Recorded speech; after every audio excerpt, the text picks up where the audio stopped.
Hello students, welcome to my YouTube channel easy learning. इस वीडियो में हम DHDLA 137 की बुक जिसका नाम है हिंदी भाषा संप्रेषण कौशल, उसके सेकंड यूनिट के सेकंड और लास्ट मोस्ट इम्पोर्टेंट क्वेश्चन पर डिस्कशन करेंगे। तो गाइज, हमारे यूनिट का नाम है उच्चारित भाषा और लिखित भाषा। इससे पहले मैं इस यूनिट की एक वीडियो अपलोड कर चुकी हूँ जिसमें हमने उच्चारित भाषा की भेद, उच्चारित भाषा की और लिखित भाषा के विशेषताएं और उनकी प्रकृति किस प्रकार की होती है, इस टॉपिक पर डिस्कस किया था। तो आज हम डिस्कस करेंगे उच्चारित भाषा और लिखित भाषा के प्रकार क्या होते हैं। अगर आपने इससे पहले वाली वीडियो नहीं देखी है तो प्लीज वो भी देखिए, उसका लिंक मैं डिस्क्रिप्शन में डाल दूंगी। तो आज का हमारा क्वेश्चन है उच्चारित भाषा तथा लिखित भाषा के प्रकार की चर्चा कीजिए। प्रकार मतलब की काम। तो उच्चारित भाषा के क्या काम होते हैं और लिखित भाषा के क्या काम होते हैं, एक एक करके हम देखेंगे। सबसे पहले हम देखेंगे उच्चारित भाषा जो होती है वो हमारे जीवन में बहुत ज्यादा महत्वपूर्ण होती है। क्यों महत्वपूर्ण होती है? क्योंकि जब भी हम किसी से बात करते हैं अपने परिवार में, अपने आसपास के लोगों के साथ या फिर अपने परिवेश के लोगों के साथ, सामाजिक लोगों के साथ जब हम बैठते हैं, अपने समाज में बातचीत करते हैं या फिर संप्रेषण करते हैं, तो वो हम उच्चारित भाषा के माध्यम से ही कर पाते हैं। उच्चारित भाषा इसमें महत्वपूर्ण किरदार निभाती है और सामाजिक संप्रेषण में जो है बहुत ज्यादा महत्वपूर्ण होती है। उच्चारित भाषा जो होती है वो ही हमारे जो है इसके बहुत सारे काम होते हैं। उच्चारित भाषा के काफी सारे प्रकार होते हैं, जैसे कि समाज में लोगों की एक स्थिति बनाती है और भी बहुत सारे काम होते हैं जो अभी हम आगे देखेंगे। तो यहाँ से हम स्टार्ट करते हैं। उच्चारित भाषा का रूप भौगोलिक क्षेत्र विस्तीर्ण होता है, काफी बड़ा क्षेत्र होता है उच्चारित भाषा का, और उसके जो है काफी सारे रूप समाज में देखने को मिलते हैं। जैसे कि पूरे भारत में अलग अलग तरह की बोलियां देखी जाती हैं। तो भाषा समाज जो है वो एक ही है, बोली जा रही है खाली हिंदी भाषा, लेकिन उसके अलग अलग रूप होते हैं। जैसे कि बम्बई की हिंदी अलग हो जाती है, कलकत्ते की हिंदी अलग हो जाती है, हैदराबाद की हिंदी अलग होती है। तो इस तरह से सारी भाषाएं हिंदी ही होती हैं, लेकिन सबके अलग अलग रूप हमें देखने को मिलते हैं। तो ये एक प्रकार हो जाता है इसका। यहाँ पे हम देखेंगे किसी क्षेत्र विशेष के किसी सामाजिक वर्ग की बोली ही कुछ कारणों से सामाजिक प्रतिष्ठा अर्जित करके मानक के रूप में स्वीकृत हो जाती है। इसका मतलब ये है कि उच्चारित भाषा ही भाषा का आधार होती है। उच्चारित भाषा भाषा का आधार क्यों होती है? क्योंकि उच्चारित भाषा के माध्यम से ही हम अपने विचार, अपनी भावनाएं और हमारे जो भी हमारे मन में चल रहा होता है वो सारी बातें जो है हम दूसरों के सामने प्रकट कर पाते हैं। इसलिए ही उच्चारित भाषा भाषा का आधार होती है। उच्चारित भाषा से ही भाषा का आदर्श रूप विकसित होता है। तो उच्चारित भाषा के माध्यम से हम अपने हर तरह की बात जो है अपने सामने वाले लोगों के साथ कह पाते हैं और जल्दी से कह पाते हैं। मानक भाषा यानी कि लिखित भाषा में उच्चारित भाषा की अपेक्षा भाषा वैविध्य कम मिलता है। उसमें क्रमशः विकल्पन यानी कि वेरिएशन की प्रवृत्ति कम होने लगती है। तो उच्चारित भाषा जो होती है उसमें ज्यादा वेरिएशन होती है, जबकि जो लिखित भाषा होती है उसमें वेरिएशन या फिर विकल्पन जो होता है वो कम हो जाता है। तो ये हमारा उच्चारित भाषा का एक प्रकार हो जा दो प्रकार हमने पढ़ लिए, दो कार्य। तीसरा है उच्चारित भाषा जो होती है, हाँ, उच्चारित भाषा में जो विकल्पन या भेद दिखाई देता है उसका कारण प्रोक्ता होता है। प्रोक्ता मतलब कि बोलने वाला, यानी कि बोलने या फिर बातचीत करने वाले जो लोग होते हैं। प्रोक्ता के भौगोलिक क्षेत्र, शैक्षिक स्तर भेद, उसके सांस्कृतिक भेद का प्रभाव भाषा के उच्चारित रूप पर पड़ता है। अब यहाँ पे आपको समझना पड़ेगा, जो प्रोक्ता होते हैं, जो बोलने वाले लोग होते हैं, उनका भौगोलिक क्षेत्र किस प्रकार का, यानी कि जैसे कि हम एक एग्जाम्पल लेते हैं इंडिया के एग्जाम्पल से। अगर वो नॉर्थ में रहने वाले होंगे तो वो खड़ी बोली हिंदी बोलेंगे। साउथ में रहने वाले होंगे, जैसे साउथ के मुंबई के लोग हो जाएंगे, तो वहाँ की मुंबई की भाषा हिंदी भाषा तो होती है, लेकिन वहाँ की हिंदी जो होती है वो अलग होती है, तो उसी टाइप की हिंदी बोलेंगे। तो इस तरह से भौगोलिक क्षेत्र आ गया। फिर शैक्षिक स्तर, अगर पढ़े लिखे लोग होंगे तो वो अच्छी भाषा का प्रयोग करेंगे या फिर जो है वो शिक्षित भाषा का प्रयोग करेंगे। अनपढ़ लोग होंगे तो वो अपनी उसी प्रकार की भाषा का प्रयोग करेंगे जिस प्रकार की भाषा वो अपने आसपास के लोगों के साथ बोलते हैं या फिर सुनते हैं। और सांस्कृतिक भेद, तो सांस्कृतिक भेद में ही आ जाता है कि हमारे आसपास की संस्कृति, हमारी संस्कृति किस प्रकार की है। जिस प्रकार की संस्कृति होगी उसी का प्रभाव भाषा पर पड़ेगा। तो भाषा के उच्चारित रूप पे भौगोलिक क्षेत्र, शैक्षिक स्तर, संस्कृति भेद, इन सब का प्रभाव पड़ता है। और इसके अलावा जो व्यक्ति, बोलने वाला व्यक्ति होता है, तो उसकी एज क्या है, उसका जेंडर क्या है, इन सब चीजों का प्रभाव भी उच्चारित भाषा पर पड़ता है। यहाँ पर ये नहीं लिखा है, वो अभी आगे हम पढ़ेंगे। तो यहाँ पर बताया जा रहा है कि उच्चारित भाषा के इस व्यापक प्रकार और विस्तार को देखते हुए विद्वानों ने मनुष्य को बोलने वाला और बातचीत करने वाला प्राणी कहा है। तो इस तरह से उच्चारित भाषा का जो है प्रकार्य या फिर उसके जो काम है वो काफी विस्तृत रूप में हमें देखने को मिलते हैं, बहुत ज्यादा व्यापक हैं। आई होप ये समझ आ गया होगा। अब इसके बाद है नेक्स्ट, उच्चरित भाषा रूप सरलीकरण, कोड मिश्रण और तत्भवीकरण को अपनाता है। आपने देखा होगा कि लिखित हिंदी में अंग्रेजी के शब्दों का खूब प्रयोग हो रहा है। उच्चरित रूप में देशज भाषा भी इनका प्रयोग अधिकतर ध्वन्यात्मक परिवर्तन के साथ दिखाई देता है। आपको सरलीकरण, कोड मिश्रण या फिर तत्भवीकरण, इसका मतलब ये हुआ कि कभी कभार लोग जो है वो बोलते समय इंग्लिश के शब्दों का प्रयोग कर देते हैं हिंदी के साथ साथ, जैसे कि टीसन। टीसन जो है नॉर्मली लोग बोलेंगे, असल में जो वर्ड होता है वो होता है स्टेशन। स्टेशन को लोग कभी कभार टीसन बोल देते हैं, जो अनपढ़ लोग होते हैं। ऐसे ही वोट, वोट को लोग वोट बोल देते हैं। ऐसे ही अनवर्सिटी, अनवर्सिटी मतलब कि यूनिवर्सिटी, यूनिवर्सिटी को अनवर्सिटी बोल देते हैं अनपढ़ लोग। ऐसे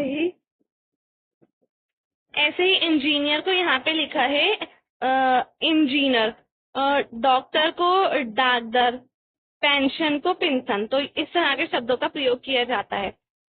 अब हम नेक्स्ट तो देखेंगे उच्चरित भाषा प्रकार के साथ अंग विक्षेप यानी कि बॉडी लैंग्वेज, भाव भंगिमाएं, चेष्टाएं, इन सब की भी बहुत ज्यादा महत्वपूर्ण भूमिका होती है। हम किसी को अपनी बात किस तरह से प्रकट करते हैं, कोई हमारी बात किस तरह से समझ पाता है, तो उसके साथ साथ हमारी बॉडी लैंग्वेज होती है उसमें बहुत महत्वपूर्ण काम करती है। हमारी भाव भंगिमाएं, हाव भाव, चेष्टाएं, ये सब इनके बारे में हम 3rd यूनिट में पढ़ेंगे। तो हमारी जो बॉडी लैंग्वेज होती है, बोलते समय अपनी हथेली और उंगलियों का कितना प्रयोग करते हैं, ये सब चीजें। इसी तरह चेहरे के हाव भाव का भी हम बोलते समय सहयोग लेते हैं, जैसे कि सहमति, असहमति में सर हिलाना, भौहें चढ़ाना, आश्चर्य और क्रोध व्यक्त करने के लिए, जैसे कि जब हमें गुस्सा आता है या फिर हम कुछ एक्साइटेड होते हैं तो उसके लिए हम अपनी भौहें चढ़ाते हैं, और सहमति के लिए सर हिलाते हैं। तो इस तरह उच्चरित भाषा में जो अंग विक्षेप होता है यानी कि बॉडी लैंग्वेज होती है वो भी उसके लिए एक महत्वपूर्ण काम करती है। इस प्रकार उच्चरित भाषा हमारे जीवन का अंग होती है, वह भाषा समाज को जोड़ने का काम भी करती है। तो आई होप ये आपको समझ में आ गया होगा। उच्चरित लक्षण निर्धारित कर सकते हैं, उच्चरित भाषा के कुछ लक्षण दे रखे हैं, तो ये आप देख लीजिएगा। मैं इतना डिटेल में नहीं कराऊंगी और इतना डिटेल में आपके जो एग्जाम है उसमें आएगा भी नहीं। नेक्स्ट हम लेंगे लिखित भाषा। लिखित भाषा के क्या क्या प्रकार होते हैं। सबसे पहले होता है स्मृति में सहायक। तो मेमोरी सपोर्टिव सबसे इम्पोर्टेंट पॉइंट होता है लिखित भाषा का, मेमोरी में सहायक होती है, सॉरी स्मृति में सहायक होती है, मेमोरी में सपोर्टिव होती है। तो यहाँ वहाँ कब क्या हुआ, इससे हमें कुछ समय मतलब ये सब चीजें जो है हम कुछ समय तक ही याद रख पाते हैं। अब ऐसा तो है नहीं, अतीत की जो बातें होती है, पुराने समय में लोग ये बातें किस तरह से याद रखते थे, और जो लोग होते थे वो बातें याद कर लेते थे, फिर वो अपनी आगे आने वाली पीढ़ियों को सुनाते थे, फिर वो पीढ़ी अपनी आगे आने वाली पीढ़ियों को। तो इस तरह से बातें जो है वो याद रखी जाती थी, और कभी कभार ऐसे पीढ़ियों दर बातें चलती थी तो कभी कभार वो बातें चेंज भी हो जाती थी, वो धीरे धीरे बदलती जाती थी, उसमें परिवर्तन आता रहता था उस संदेश में। तो इसमें भी यही बताया जा रहा है कि अतीत की सूचनाओं को मौखिक रूप में कुछ पीढ़ियों तक हस्तांतरित करना, तो पूरे संदेश में निरंतर परिवर्तन आ जाता है। मतलब कि इस समय जो संदेश था अब वो पहले इस पीढ़ी से इस पीढ़ी में आया, फिर इस पीढ़ी से इस पीढ़ी में आने में उसमें कुछ थोड़ा सा परिवर्तन आएगा, फिर इस पीढ़ी से दूसरी पीढ़ी में आएगा तो फिर परिवर्तन आएगा। तो इस तरह से जब तक वो संदेश आगे आने वाली पीढ़ियों तक चलता जाएगा, जब तक उसमें परिवर्तन आता ही जाएगा। इसके विपरीत यदि हम इन्हीं संदेशों और सूचनाओं को लिखित रूप में रख लें तो वो हमेशा जो है सुरक्षित रहेंगी, और उनके मूल में कभी भी परिवर्तन नहीं आ सकता है, यानी कि हमेशा के लिए वो सुरक्षित हो जाएंगी। तो इसलिए जो है लिखित भाषा स्मृति में बहुत ज्यादा सहायक होती है, बहुत ज्यादा इम्पोर्टेंट रोल निभाती है। अगर हम कुछ चीज लिख लेंगे तो वो हमेशा तक लिखी रहेगी, काफी सालों तक लिखी रहेगी, और उसमें कुछ परिवर्तन भी नहीं आ सकता। नेक्स्ट है संप्रेषण क्षेत्र का विस्तार, एक्सपेंशन ऑफ कम्युनिकेशन। तो इसके बारे में हम यहाँ पर देखेंगे। इसके विपरीत लिखित संप्रेषण दूरी और कला दोनों की सीमाओं को पार कर लेता है, इसलिए लेखन को संप्रेषण के क्षेत्र में दूरी का माध्यम कहा गया है। न केवल लेखक और पाठक की दूरी मिट जाती है बल्कि लेखक और संदेश की दूरी भी सिमट जाती है। तो संप्रेषण जो होता है वो दूरी और काल दोनों की सीमाओं को पार कर लेता है। तो इसलिए इसमें बताया जा रहा है कि लेखन के संप्रेषण के क्षेत्र में दूरी का माध्यम कहा गया है। जो लेखक और पाठक होता है उनके बीच में कितनी दूरी होती है ये भी मिट जाती है। जब कोई लेखक को चीज लिखता है और पाठक उसको पढ़ता है तो वो उसके मन की बात को समझ जाता है, बिना उसके सामने उसकी बॉडी लैंग्वेज को जाने, उसको समझे, उसकी जो बात जो वो कहना चाहता है वो समझ जाता है। तो इस तरह से उनके बीच की जो दूरी होती है वो खत्म हो जाती है। साथ ही साथ लेखक और संदेश की जो दूरी होती है वो भी सिमट जाती है। तो इस तरह से जो है लिखित भाषा होती है उसके संप्रेषण का क्षेत्र काफी ज्यादा विस्तार होता है। थर्ड पॉइंट है प्रसारण का माध्यम, मोड ऑफ ट्रांसमिशन।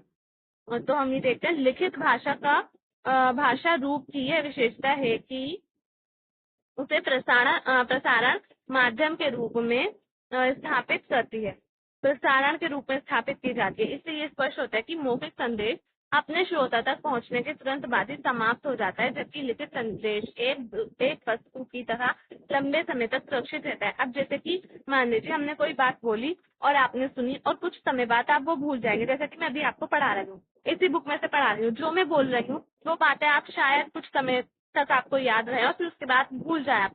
ज्यादातर स्टूडेंट्स को तो एग्जाम्स के बाद ये सारी बातें भूल जाएंगे। जब एग्जाम्स हो जाएंगे तब तक, जब तक एग्जाम होगा जब तक याद रहेंगे, एग्जाम के बाद वो भूल जाएंगे। लेकिन अगर आपके पास ये बुक होगी इग्नू की तो आपको पता होगा कि इसमें क्या क्या लिखा है। मैं जो भी पढ़ा रही हूँ इस बुक से रिलेटेड, ये इस बुक में जो लिखा है वही पढ़ा रही हूँ। तो जो मैं बोल रही हूँ वो शब्द आप भूल सकते हैं, लेकिन जो इस बुक में लिखा है वो गायब नहीं हो सकता है, वो कभी नहीं मिट सकता है, वो हमेशा सुरक्षित रहेगा। तो एक एग्जाम्पल था। इसका अर्थ ये है कि बोले गए शब्द अपनी प्रकृति में अल्पजीवी और स्वतःजात होते हैं। लेखन में शब्द स्थिर यानी कि स्टेबल और गोचर टैंगिबल बनते हैं। तो जो लिखित शब्द होते हैं, जैसे कि शब्द लिखे हुए स्थिर हो चुके हैं, अब इनको कोई मिटा नहीं सकता है, इनको कोई चेंज नहीं कर सकता है। अब जब ये काफी टाइम बाद अगर बुक ही चेंज की जाएगी, बुक को दोबारा से पब्लिश किया जाएगा और उसके टॉपिक में कुछ चेंज किया जाएगा तब ये चेंज होगा, वरना तो ये चेंज नहीं होगा, अभी सालों सालों तक ऐसे ही रहेगा, सुरक्षित रहेगा। तो इसलिए जो उसके लेखन में शब्द होते हैं वो स्टेबल होते हैं और गोचर होते हैं। और जैसे कि मैं बोल रही हूँ तो कुछ शब्द आप भूल भी सकते हैं इस तरह से। अब फोर्थ पॉइंट है सामाजिक नियंत्रण। तो सोशल कंट्रोल, सोशल कंट्रोल क्या होता है वो देखते हैं।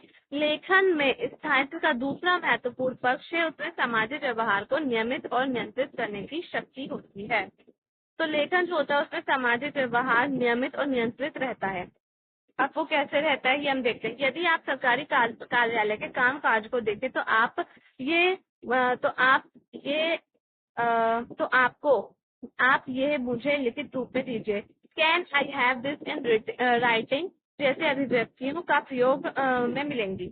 इनसे ये तथ्य प्रमाणित होता है कि लोग मौखिक शब्दों की तुलना में लिखित शब्दों पर ज्यादा विश्वास करते हैं। सामाजिक व्यवहार मतलब कि जो लोग होते हैं, ज्यादातर हमारे समाज में रहने वाले लोग जो होते हैं वो ज्यादातर मौखिक शब्दों से ज्यादा लिखित शब्दों पर ज्यादा विश्वास करते हैं। क्यों विश्वास करते हैं? क्योंकि मुंह से बोले गए मौखिक भाषा जो होती है वो बदल भी सकती है समय के साथ, परिस्थितियों के साथ। जो मौखिक भाषा होती है वो बदल जाती है, लेकिन लिखित भाषा जो होती है, लिखित शब्द जो होते हैं वो हमेशा हमेशा तक सुरक्षित रहते हैं, वैसे ही रहते हैं, उनको बदला नहीं जा सकता है। अपने सामान्य जीवन में भी हम यह मानते हैं कि सुनी सुनाई बातों पर विश्वास नहीं करना चाहिए। यानी वो व्यक्ति कान का कच्चा है। अगर कोई व्यक्ति सुनी सुनाई बातों पर विश्वास कर लेता है तो वो कानों का कच्चा होता है। जब तक हमें पूरी मतलब उस बात को अच्छे से समझ लेना नहीं चाहिए, देख लेना नहीं चाहिए, अपनी आंखों से नहीं देखना चाहिए, अपनी आंखों से नहीं कुछ सुनना चाहिए, तब तक हमें उस पर विश्वास नहीं करना चाहिए। अगर हम किसी दूसरे की बात, सुनी सुनाई बातों पर विश्वास कर लेंगे तो काफी सारी गलत काम भी कर सकते हैं और हमें मिसअंडरस्टैंडिंग हो सकती है। सामाजिक नियंत्रण के प्रकार के स्तर पर दूसरे पक्ष का संबंध भाषा से है। सो आई होप आपको समझ में आ गया होगा। नेक्स्ट पॉइंट है इसका प्रतिक्रिया। तो प्रतिक्रिया क्या होती है? जैसे कि हमने कुछ बोला और सामने वाले ने हमारा तुरंत ही जवाब दे दिया, फीडबैक दे दिया, तो वही प्रतिक्रिया होती है। इंटरेक्शन भी लिखा गया है, वैसे तो इसको फीडबैक बोलते हैं। भाषाई संप्रेषण को वाक सीमाओं यानी कि कंसंट्रेंट से स्वतंत्र करते हुए लेखन ने कई प्रकार की संबंधित प्रतिक्रियाएं निर्मित की हैं। उदाहरण के लिए पत्र और वसीयतें एक निर्धारित व्यक्ति के लिए होती हैं। इनमें निहित संदेश एक व्यक्ति विशेष को और उसके व्यवहार को प्रभावित करता है। तो इस तरह से प्रतिक्रिया भी होती है। अगर हम कुछ पत्र किसी के लिए लिख रहे हैं, वसीयत की बात तो अभी हम बाद में करेंगे, पत्र देखते हैं पहले। पत्र जो है, जब हम किसी को, पुराने टाइम में पत्र लिखे जाते थे, लोग पत्रों से बातचीत करते थे, वो पत्र लिखते थे, काफी समय बाद वो पत्र उनके पास आके, जिसको उनको भेजना होता था उसके पास जाते थे, और फिर जब वो लोग पत्र पढ़ते थे बहुत खुश होते थे, या फिर अगर कुछ दुखी होने वाली बात होती तो दुखी होते थे, और फिर उसके बाद वो उसका जवाब लिखते थे। तो जिस व्यक्ति के पास वो जवाब लिखते थे तो वो उसका एक तरह से प्रतिक्रिया हो जाती थी, फीडबैक हो जाता था, उसके जवाब में वो कुछ ना कुछ जरूर लिखते थे। अब यहाँ पर हमारा पॉइंट फिनिश हो जाता है। 6 पॉइंट है सौंदर्य प्रकार्य, एस्थेटिक फंक्शन। तो इसमें हम देखेंगे साहित्य की वाचक परंपरा तथा उसकी भाषिक अभिव्यंजना को लिखित साहित्य की तुलना में देखने की प्रवृत्ति भी बढ़ी है। यहाँ से देखते हैं, साहित्य शब्द साहित्य को कला माध्यम के रूप में सामने लाता है। इसमें संदेह नहीं है कि साहित्य की मौखिक परंपरा भी होती है। आपने कवि सम्मेलनों, मुशायरों में मौखिक रूप में कविताएं सुनी होंगी। तो इस तरह से जो है सौंदर्य प्रकार्य भी काफी महत्वपूर्ण होता है। जैसे मुशायरों में मौखिक रूप में कविताएं सुनी होंगी, लेकिन पिछले कुछ वर्षों में साहित्य की वाचिक परंपरा जो है उसकी भाषिक अभिव्यंजना को लिखित साहित्य की तुलना में देखने की प्रवृत्ति बढ़ी है। यानी कि पिछले कुछ सालों में ऐसा हुआ है कि जो साहित्य की वाचिक परंपरा होती थी, कुछ मुशायरों में सम्मेलन होते थे, मुशायरे होते थे, उनमें कविताएं सुनाई जाती थी, तो वो सारी चीजें जो है अब लिखित भाषा में होने लगी है, लिखित साहित्य में होने लगी है। इनकी जो प्रवृत्ति है वो काफी ज्यादा देखने को मिलती है। तो इस तरह से हमारा जो ये टॉपिक है और ये यूनिट है फिनिश हो जाता है। हमारे लिखित भाषा और उच्चरित भाषा के प्रकार फिनिश हो गए। इसके बाद हमारा ये टॉपिक भी फिनिश हो जाता है। इसके बाद के जो टॉपिक्स हैं वो मैं नहीं कराऊंगी। बोलचाल की भाषा का लिप्यांकन इतना ज्यादा इम्पोर्टेंट नहीं है, जो इम्पोर्टेंट था वो मैंने आपको करा दिया है। अगर आपको वीडियो पसंद आई है तो प्लीज वीडियो को लाइक करें, शेयर करें, चैनल को सब्सक्राइब करना ना भूलें। थैंक्स।